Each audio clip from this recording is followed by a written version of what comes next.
Бириккен Улуттар Уюму дүйнөдө эркектерге салыштырмалуу аялдардын банк эсептери өтө аз экенин белгилейт.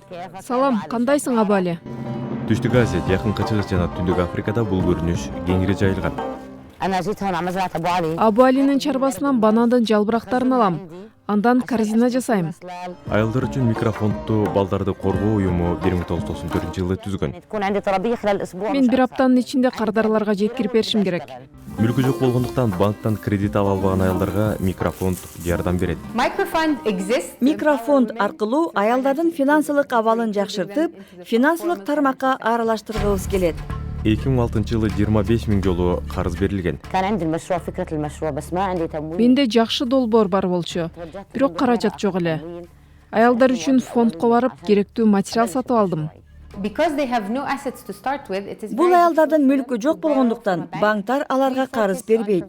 Биз аялдардын бизнес долбоору болсун, алар үй бүлөсүнө жардам берсин деген максат коюп иш жүргүзөбүз. Аялдардын айлыгы болсо, аларга болгон көз караш өзгөрөт, статусу да өзгөрөт. Биз буга күбө болуп келебиз. Менин финансылык абалым оңолду жана балдарымдын билимине көбүрөөк көңүл бурдум. Кудайга ыраазымын. Микрофонд 816 000 карыз берип, Иорданияда 54 кеңсеси бар. Биз коммерциялык эмес уюмбуз. Бирок келечекте кайрадан инвестиция кылыш үчүн карызга берген акчаны кайтарып алууга көңүл бурабыз. Микрофонддон алган карызымды кайтарып бергем. Эми бизнесимден киреше алып турам. Учурда 125 000 кардарыбыз бар. 15 жыл мурда аялдар биздин кеңсеге жашыруун келчү. Аялдар карыз албаш керек деген көз караш бар эле. Күйөөлөрү укса уруш чыкчу. Бүгүнкү күнү аялдар эркин карыз алышат. Күйөөлөрү өздөрү суранат.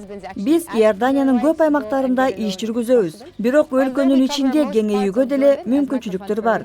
Арийне аялдар үчүн микрофондду башка мамлекеттерде да иштетсе болот. Финансылык жардам ала албаган абдан көп тургундар бар.